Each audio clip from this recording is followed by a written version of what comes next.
And at the same time as we're spending all that money, taxpayer money, the cost of moving, as I said, has dropped so precipitously. Take a look at this chart from Lazard, and it shows you that today, around the world, on an apples-to-apples, unsubsidized basis, the cheapest new form of energy is wind. And the second cheapest is solar, followed by natural gas, followed by coal, followed by nuclear. That is a game changer, and that is true in 2/3 of the world today, and it's expected to be true everywhere within the next 5 to 8 years. And what that means is places like Georgia, who don't talk a lot about climate change, are moving in the right direction simply because of economics. They've gone from 1% to 20% in solar. And places like Texas actually powered their economy Texas actually had a day in December where they received 55% of their electricity from wind. Right? And in Colorado, they just released a report that if they move more quickly to renewables, they could save up to $20 billion over the next 2 decades. And in Oklahoma, they just decided to can and not build a new natural gas plant, but instead build a solar plus wind plus battery facility in Oklahoma. So changes are happening all across this region. And we know we could do more. According to our own renewable energy lab, we could get 80% of all of our electricity needs from renewables and nuclear by 2050. And with that, jobs are coming. You can see from this graphic, from numbers from the Department of Energy, there are many more jobs in non-fossil fuels than in fossil fuels within the power generation sector. And interestingly enough, it's happening out in the world even at a greater scale than what we are seeing in our country. Many people look at China as a laggard because of their pollution problems, but in fact, in 2009, they put out a plan to become the singular superpower in the low-carbon economy, and they have spent accordingly. They are outspending us 2 to 1. They have many more patents. They have cities that are totally on electric cars. They have more solar, more wind. They are really out-innovating us as well. And it's not just China. The developing world actually is embracing this, and it's critical that they do because that is where economies are growing, populations are growing, and if they can leapfrog over the fossil fuels and the dirty energy to the new technologies, just like they did with cell phones, we all win. And in this country, while at the federal level we've been perhaps stepping back, others are racing in to pick up that mantle of leadership. Cities, states, universities, and businesses are leading the way. And it's not because they're good guys, but because they see that climate change is a direct threat to their entities that they are responsible for. Let's take a look at what General Mills has to say. Changes in climate not only affect global food security, but also impact General Mills' raw material supply, which in turn affects our ability to deliver quality finished product to our consumers and ultimately value to our shareholders. And we know the policies that work. There are policies that fit a conservative principled agenda, those that are more in the middle, and those that some would say are liberal. In fact, this one, the carbon tax and rebate, is the way that Hank Paulson, George Shultz, and Jim Baker have been endorsing as a conservative approach to deal with climate change. And I know our sponsor today, Citizen Climate Lobby, has a bill that they've also could talk about outside up front. That's in Congress that's following that right now. So we have the puzzle pieces, but we haven't had the will to put the puzzle together. And the question is, do we create the policies that protect the energy of the past, or do we pivot, like so much of the world is doing, to endorse and move towards the energies of the future? As has been noted, we did not leave the Stone Age because we ran out of stones,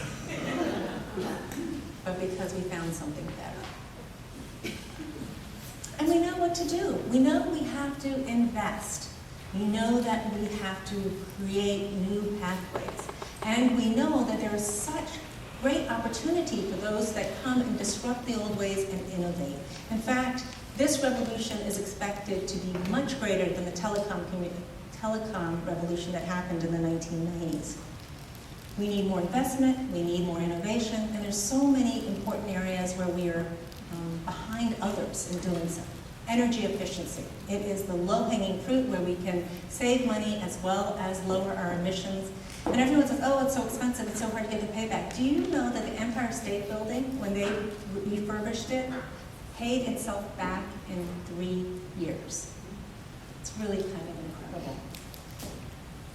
And we know that we need to modernize and decarbonize our grid. Our grid is antiquated. We have to bring it up to modern times. And in doing so, we need to do it in a way that enables us to integrate the new technologies, not just use the old. And one of the things that we can do is to have new demand response between consumers and the utilities. And what that means is those of us who might have an electric car, or those of us who might have an electric battery at our houses to store energy, could become part of the energy network. It means that that utility, when it hits a peak period, could borrow 1% from each of us and not have to turn on that gas peaking plant, right? It changes the whole dynamic. And once we decarbonize the grid, we need to electrify everything we can.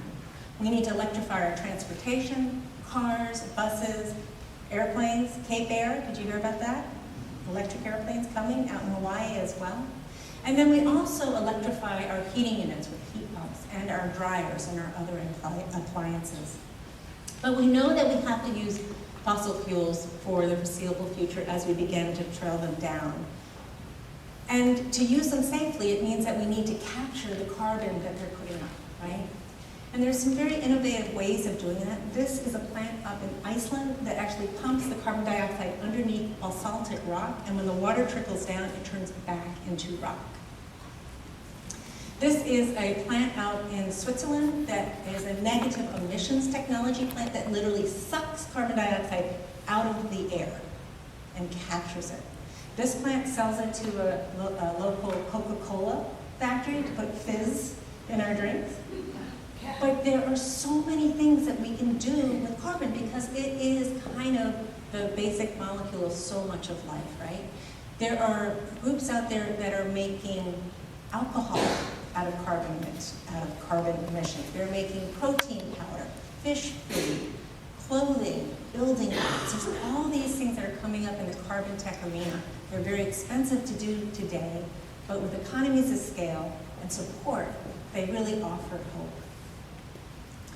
Many also say that we need to continue nuclear for the foreseeable future until the renewables get up at a place that we can retire them. But there is new nuclear that's been developed that is smaller, very flexible, that often uses salt instead of water, has much less waste, and other countries are beginning to build them. And I have to talk about fusion. Fusion has always been the energy that was always out of reach, right?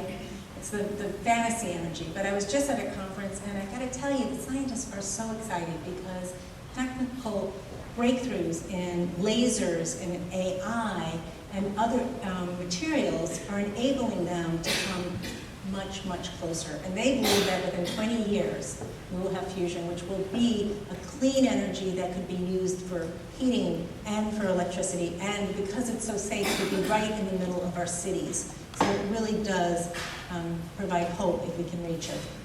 But we also need to think out of the box. This is a solar road in France that helps power a nearby village. And remember how I told you the Chinese want to be the top dog in this field? Well, the Chinese have a prototype road as well, like this, and they one up the French. They actually put electrodes in the road so that electric cars could self-charge as they go over the road. But innovation isn't just in the lab, it's also in nature. We know that we could capture about 30% of the excess carbon just by changing our land practices, by using better farming practices and reforesting and taking care of our peatlands and our meadowlands and our wetlands. And we are in a race. And right now, we are losing that race. As you can see from this graphic, we are currently on a path to hit about 7 to 10 degrees Fahrenheit at the end of this century. So let's think about that. At 7 degrees colder, we were in an ice age. At 7 degrees hotter, what do you think life on this planet could be like, right? We don't want to go there. And in order to not go there, we need to pull together. We need to get technology, scientists, engineers, entrepreneurs, financiers, investors, corporations, public policy, and policy support all working in sync. And the interesting thing to me is that there is so much activity in these areas. Businesses are driving the change. The changes around financing is happening. So much momentum. The area that we are falling down is public support and national policy. Things that all of us in this room can influence. So what do we need to do? First thing we need to do is to care. This has to be one of the most important things that we think about. And every time we meet a new little baby and reach down into that stroller and say, what is their name? Recognize that they are going to be on this planet when the planet starts playing by very different rules. And they're going to be looking us in the eye and asking us, what did you do? The second thing we need to do is get energized. I have seen so many people say, oh, what can I do? It's just so overwhelming. I can't possibly do anything. I'm like, what? If a foreign country was coming into this country and trying to take as much land as we are losing from sea level rise and increased drought, we would be at war. If an asteroid was coming at 2050 that was going to mess up the food and water resources for the world, we would be carrying pitchforks, marching to our leaders and saying, fix this. Scramble the fighter jets, get the scientists, fix this risk. Don't get intimidated. There's only 18% of Americans who say that climate change isn't happening. I know all 18%. I'm sure you do too. There are 70% of Americans who say they are at least somewhat or very worried about climate change. And yet, who's driving the policy? And it's because we aren't raising our voices. We aren't being heard. Influence our policy leaders. And this is critical no matter which side of the aisle one sits on. I think it's really important to note that for Democrats, they've been given a lot of lip service to this issue in the past. But even when we had a Democratic president and Democratic House and Senate, nothing really happened, right? And part of that is because it's hard for our legislators to move on this because they are elected and re-elected by dealing with short-term problems, fixing our problems, not getting embroiled in difficult, complicated, long-term ones. So if we care about this issue, we need to let them know. And if we vote on the other side, on the Republican, it's really important to note that we've had so many credible sources tell us that Republican leadership gets this. They see the science, and they are worried because young voters and independents really, really care about this issue. But they haven't been able to move because if they move, they'll get primaried on the right because their constituents aren't giving them cover. So whichever side of the aisle, it's important to raise our voices and let them know we care. Vote. This should be the top 1, 2, or 3 things that we vote on. And we need to take personal action. So what's the most personal action? We get asked that all the time. And quite honestly, what I would say is to raise your voice. Call your policy leaders. Write your policy leaders. We have heard that if 20 people call in, it's a big deal. If 100 people call in, it's a tsunami, right? How many people do we have in this room? 60? So if 60 people raise their voices, it would be huge. Second thing, call your mother-in-law. Call your mother-in-law, because everyone tells me that their mother-in-laws don't believe in climate change. I don't know why it's mainly mother-in-laws, but that's what I hear. Talk to people. Be respectful. Tell them what you've seen here. Tell them how you understand the cycles. Tell them how you understand the consensus. And share this information with them in a very respectful way, because peer-to-peer discussions is the best way to change people's minds. And we know that from scientific research, and we know that from anecdotal findings as well. Things else you can do. Figure out your carbon footprint and buy offsets. You can do your entire footprint for the year and buy the offset to help mitigate your carbon emissions. You can schedule an energy audit today or tomorrow to help figure out how to make your footprint less at your home. Eat leftovers. Wasted food is a huge part of our emissions problem. In fact, we waste about 40% of our food. So it's an easy way that we can all make a small difference.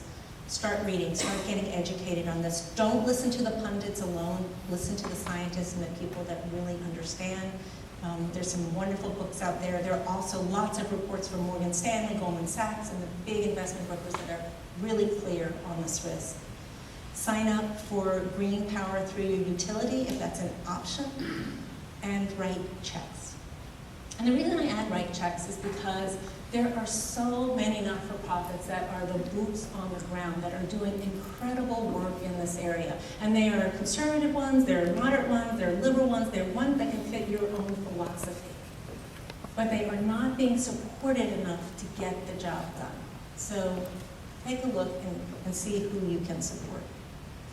Continue to, on personal actions, things you can do down the line: upgrade your house, insulate appliances, solar, geothermal, upgrade your car. It is the way of the future. The combustion engine will not be with us in 25 years. Electric cars are coming. They're going to be cheaper to build and to own by 2025. They last longer, they're quieter, and they are so much more fun to drive. So in economics alone, they're coming.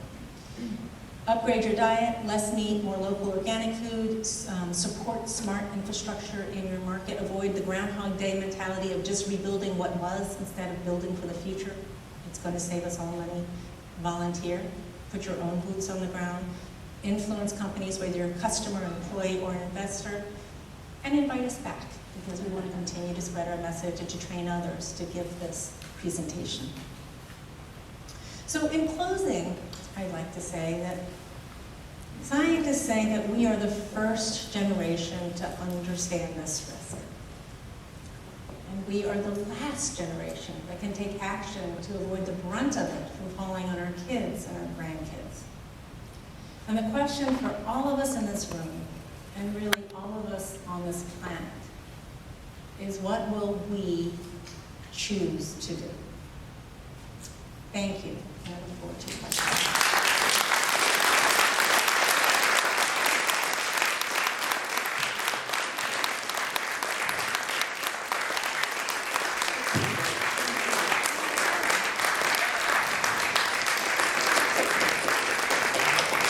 Thank you. Wow. That's so nice. Thank you guys for bearing with me. I know that's a long presentation. It's like each slide is my child and I can't quite figure out how to add, so thank you.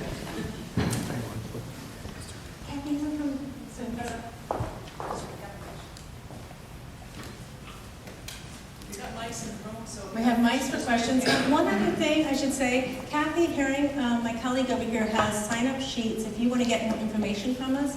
And also, we have a leave behind that has most of these charts, so that when you call your mother-in-law, you have the data, and we can send it to you electronically if you sign up. And surveys, if you get a survey, let me know. And also, please give us your thoughts, because we definitely are always trying to improve, so thank you. Questions, please? Yes? Can you explain how the offsets work?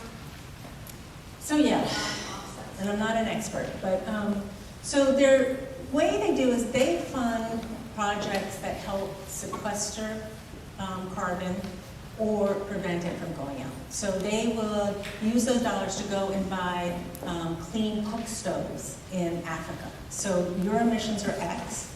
They're giving cook stoves over here that would prevent that amount of emissions from going up into the air. Or it can be a natural type sequestering, trees, reforestation, wetlands. So the idea is that these companies, and there's a group called Greenie that actually monitors it and to check that it's being used for the purposes that they say. It's a way to help prevent that same amount from going on, or to absorb that same amount that you just put up. Does that make sense? So it's usually in, it can also be to add insulation in low-income housing, so that It's basically a match you are having the impact, the negative impact, Right. but you're buying positive feedback. Is that correct? That's a, wish I had said that. That's a perfect way to say it. Thank you. I'll use that. Thank you. Anyone else? There's another question, yeah? I heard a speaker one time tell people that if you eliminate eating meat, that if you eliminate eating, Okay, eliminating meat, yeah. eating meat, that it will help, that you will help measure that cows emit more methane, than so much of our fossil fuel energy. And I hear that a lot. understood that. Right. No, so I hear that a lot, and I understand it, and we have people on our team that are vegetarians and are very passionate about this. But remember, the agricultural number was not that high, right? When you get those big numbers, that's when you put in the transportation of the cow and the storage and the refrigeration and all of that. It's so many different ways of looking at numbers. Cows emit methane, there's not a doubt. They also take up a lot of land and pasture land, and the way we are currently raising cows is not the right way.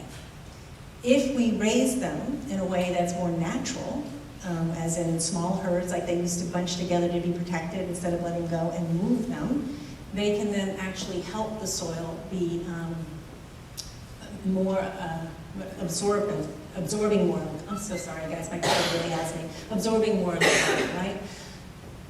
That said, with our populations growing, the amount of meat that would have to come with it for us all to have the kind of diets that we've had would increase emissions tremendously. So yes, we are going to have to figure out a different way, I'm not someone who says you have to give up meat. I just don't believe that. That's not a win-win conversation. But I do think that eating grass-fed meat that's been farmed correctly, eating less of it, using it more as an ingredient versus the whole thing on your plate, or Michael Pollan has something that I try to follow, which is I don't eat any meat for breakfast or lunch, but I might have some at dinner. But everyone has their own way to do what they can. But there are so many exciting things that are happening in that food area. Remember I talked about that protein powder that comes from carding? Well, they're talking about putting that like in Impossible Burger, right? Instead of the pea flour, and they can also use it for dog food and other foods that are using up some of our other prime animal stuff. So things are happening. There's new ways. So it's not all gloom and doom and no win. So that's my answer on that one. Yes? Well, actually, I had one. Back. Okay. You know, in Europe, there have been green parties for the last 2 generations, and there isn't one in the U.S. right now. But well, It doesn't count. no, I know. But what is the main thing you would change, without using any names in next year's contest, but what is the main thing you would change to get your presentation, your message across, and take it out of the hands of, you know, the far right and the far left in the current contest? One thing I would change to get our message across? Yeah.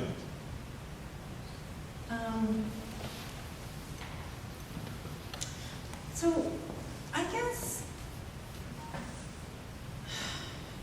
our central message is we really have to work together. And that's for both sides. We really, in order to get this to happen, we need to work together. And that maybe we have to compromise on some things, that we need to work together, we need to be, that we are on a watershed moment, and that those on the far right are going to find themselves very isolated. Again, it's only 18% of the population. I've heard some scientists say that it could almost be like smoking, if you think about it. Remember when people were smoking and it was cool, glamorous, like everyone did it, and then all of a sudden we heard it wasn't so good for our health, and so a lot of us stopped, but there were still some people who kept going. And we're like, oh, those poor things, that's too bad, I'm sorry that they're still smoking. And then we learned that their smoking was hurting us and our kids. And I was like, that's not okay. You're hurting us. Your smoking is not just about your right to smoke. You're hurting us. And there's a feeling that that's coming on climate change. That if you're a denier, it's much harder to have that stance because people are understanding that that denial has a direct impact on their own safety and security. So I don't know when that's going to come, but I think it's coming. And we talked about the Green parties. They're looking in Germany. There's a good chance that the Green Party could be the party that replaces Merkel. In Europe, it's coming. It's a huge deal. At Marseille, they just stopped construction on the airport, right, because it doesn't meet their emissions reductions thing. So other countries are moving in a much more cohesive and aggressive way. That momentum is coming. What we saw with the climate strikes last week, I heard you guys had 1,000 people right here in Providence. It's coming. The news has begun to cover this issue in a way that they didn't before last October. Before last October, no one really knew that much about climate change except for the pundits and the words being thrown back and forth. Now the major news sources are running articles on it, and when we talked to them before, they said it's a ratings killer, we don't want to talk about it. But after IPCC came out, the International Panel on Climate Change came out, and the National Climate Assessment came out last fall, that changed. The Wall Street Journal, which I read and I respect, had a front page article about the Indian city's water crisis, of which the subhead on the front page said due to climate change. I almost fell off my chair, right? Because the same day their editorial page was saying, oh, everybody believes in is soccer. But on their journalism pages, they are covering. So I see such a shift. So I don't know what's going to happen in the next election. I do know that Republicans want to come and want to find a way. I do know that they want to innovate and spend money here. I do know that even today, when this administration has asked them to totally cut all innovation spending or cut infrastructure spending in the last two bills from the Senate, they put in EV and charging networks in a major way. And they also upped their funding for ARPA-E, which is the part of the Department of Energy that supports innovation. So they can't talk the talk because politically it's so toxic, but they see it. So I really see a shift, and I'm in the South a lot now. I've been down to Monroe, I've been down to Columbia, I've been down to Hilton Head, and Norfolk, and Richmond, and I'm seeing a shift. People are open and curious, in part because they're seeing the destruction hit around them. So I don't want a huge hurricane to come, but I do think these disasters are waking people up. So I guess that did not answer your question at all, but I don't really know the answer to your question about our specific message. I do know we're being invited to Houston, to Shreveport, to these places where we're being invited back to meet with the governor down in South Carolina. So conservative places are embracing this message and are curious. Are you going to New Mexico by any chance? Haven't been invited there yet. We've been to 28 states, but want to go. Know someone there? Well, the governor, who's a woman, who is, and that's an oil and gas state, and she's really doing a great job. Yeah. So again, we are invited through associations, right? And that's part of our strategy is instead of just going out and people don't know us, it means that someone who's known us, like Frances, who's seen us, kind of vets us and then invites us to come into an association like her garden club or this garden club. And that enables people who may not normally go to a climate talk to come, right? Because it's a different kind of setting. Well, that's, so we don't have that in New right. Mexico. I mean, that was actually the basis of my question, because I think I'm in the renewable energy world, and I think this is one of the best presentations I've seen in 5 years. Oh, thank you. Yay. And I think it's you know, it's not a political piece. You end up realizing what the political implications are. But I think that it's a great explanation of what's happened, what the science is, in a very neutral way, but in a very compelling way. And I would just like to see this, you keep doing this. Ah, thank you.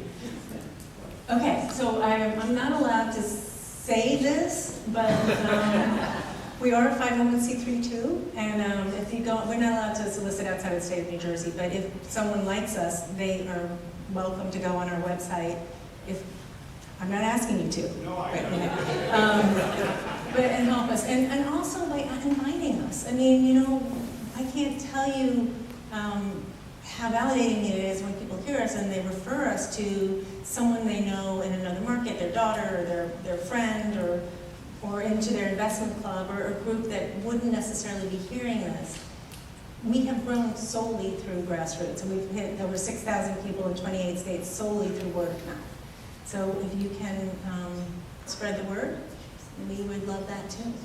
And we want to get in front of legislators. So if anyone has a contact there, because the constituent has to invite us in. Yes? I have a question about, So while we were sitting here, and I looked at my cell phone right at the pause, and my daughter in California, who's a freshman in college, texted me saying, I just bought a renewable cup at Starbucks, so I don't have to get a new one every time. I couldn't believe it. It just was like planted.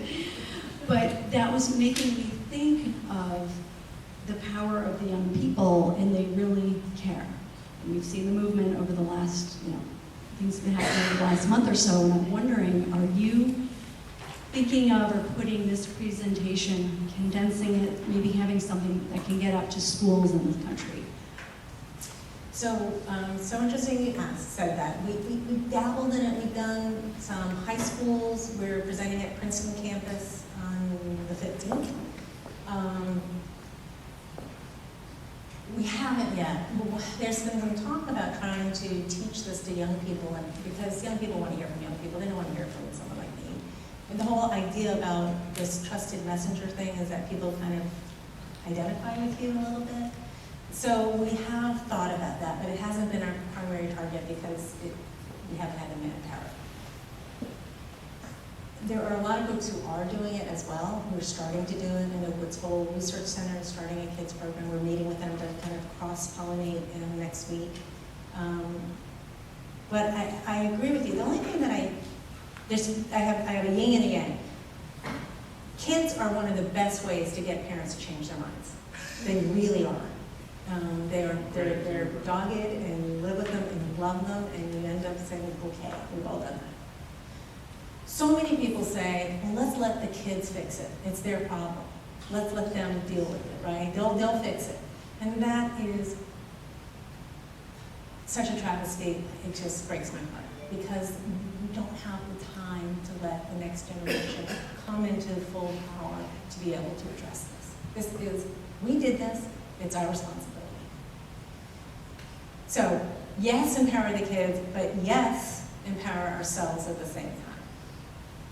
But I agree with you.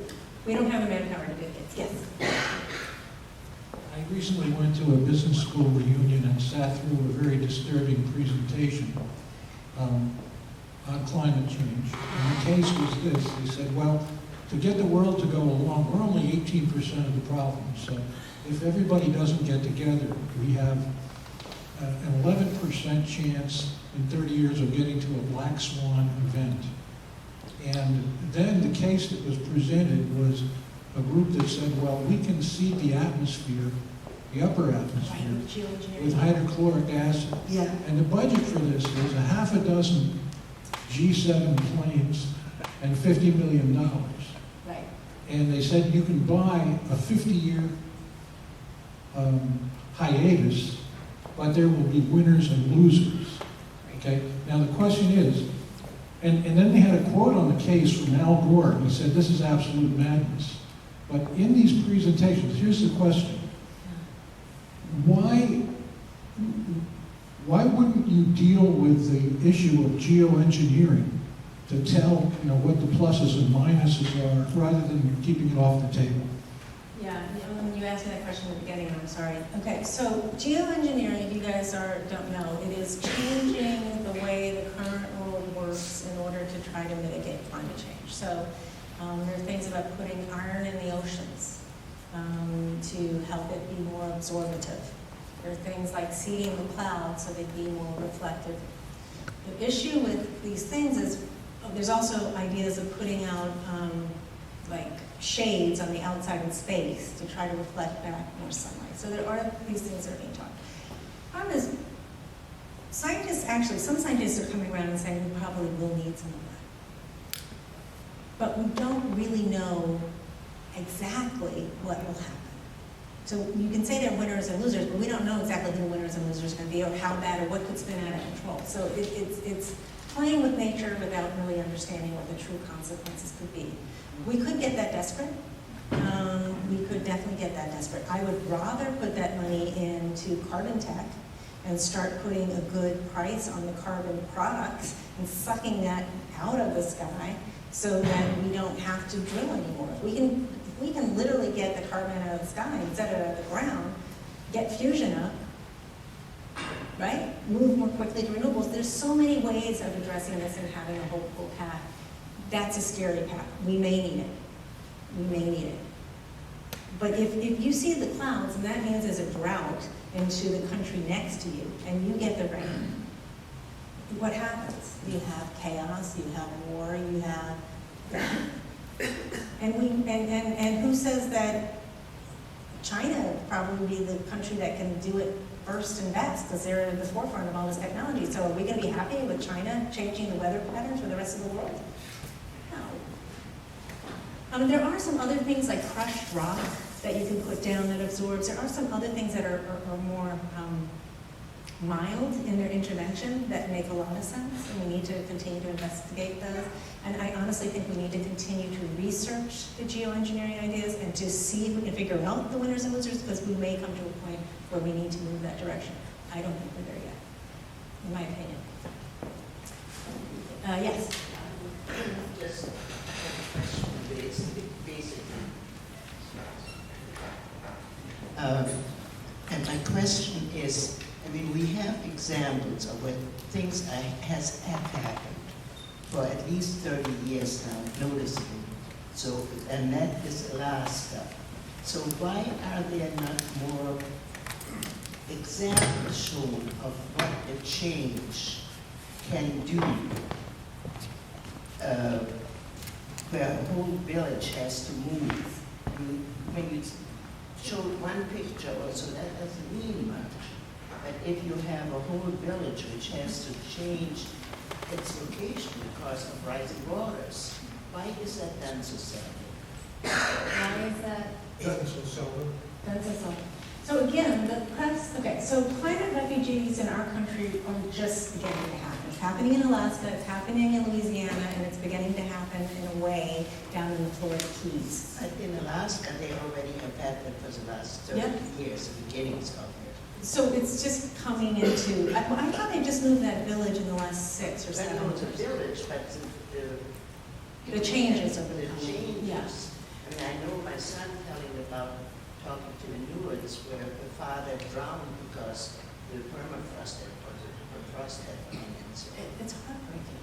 And so the answer is, I don't know. The press has not been covering this topic. It got so politicized, it got to be such a radioactive topic that the press just stopped covering it. And so awareness of that wasn't, and again, because we've been politicized on it so much, people wouldn't believe it even if it was. It's like such black and white, because you would be a bad person if you believe that, and on the liberal side, you might be a bad person if you. I sort of feel it is something which could convince many more people. But the migration part? No, just showing what is happening. Well, I think we're getting some really dramatic pictures. Like right now, just had a funeral in Iceland for their big glacier, and they had one just now in Switzerland as they mourn the end of glaciers. Iceland projects it will be ice-free in the next 200 years. So we're beginning to get some of those pictures. Those migrations are troubling in this country. They are nothing compared to what's going to happen in Bangladesh, and in Vietnam, and in other areas where just, I mean, the Mekong Delta is at such risk from sea level rise, and just think of that's one of the most fertile areas of Asia. The migration numbers projected are absolutely mind-boggling. But it's like Teflon. It hits and it bounces off, because if you in your mind you're saying it doesn't exist, that doesn't penetrate. I think it's beginning to, though. I think it is, and I think it's because these disasters are hitting the places where a lot of people didn't believe it, but now it's hitting them, and it's opening their minds. My opinion. Yes, and I'll come back to you. Yeah. I wanted to ask about trees. Trees. Trees, and specifically the Amazon jungles. Can you hear? In any case, we probably, since you wrote this, we've had a lot of publicity about the Amazon fires. Yes. And what can we do? And it would seem to me that there are ways that we, even here in New England and in other parts of this country, can influence other parts of the world that are economically disadvantaged. Obviously, you can't expect people to give up their livelihood in exchange for our being able to breathe better.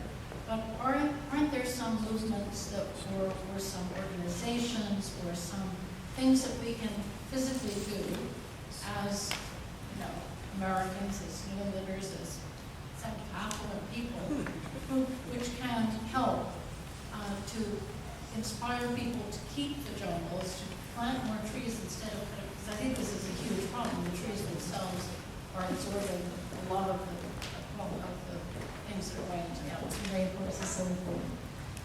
It's a super good question. So here's the basic fact.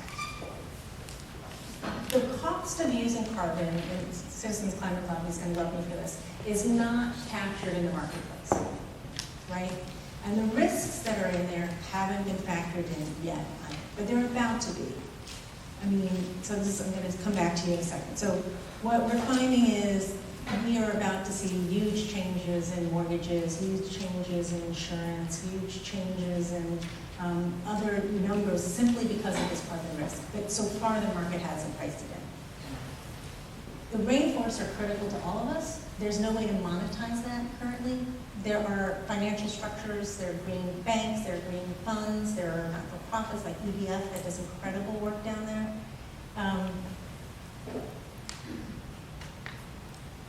Unless we understand that there is a price, a number attached to these activities, and a number that we are paying, it's not going to change. So we need to be willing to buy out certain acreages. I could buy 10 acres of Brazil. I could be, whatever, to support it. But we haven't been willing to put those kind of dollars out. I'm making that up. I just adopted 2 wild dogs in Africa. But there are people thinking about it. There are new types of financing projects. There are new innovative not-for-profits, but we don't have the scale. And it's because we aren't understanding the actual dollars and cents cost to us. Which is why many people think putting pricing on carbon emissions is a good way to go, and then you can pass on those dollars to put into reforestation, afforestation, saving peatlands. Peat is a huge one. Mangroves are also a huge one. It's not just the Amazon. There are things we can do in our own country that we have more control over that could also help offset. But we don't have the dollars there yet. I think we're getting there. I think there's real momentum to get there, and it's happening around the world, and they're talking about putting tariffs on countries that don't have it. And it would be really embarrassing if the United States was getting tariffed because we were one of the laggards in this area. So I don't know when it's happening, but I do think it's coming, but we also need to recognize that that air that we breathe has a price on it, and we need to open our own wallets and do smart things. I hate to bring this to an end, but this conversation, I think. And I'll stay afterwards for any individual questions. I think it's great sensification for kids.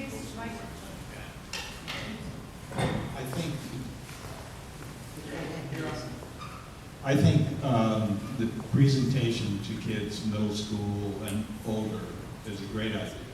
But I think if you ever get an invitation to Harvard Business School or talk at Dartmouth, I think that's where you should go for the first year students and just have an introductory forum on this. and let them start to think about it, about the test cases that they're going to be studying in terms of fifths, because there is no greater overarching problem than this for their business lives. Absolutely. So, Well, thank you. Good. Well done.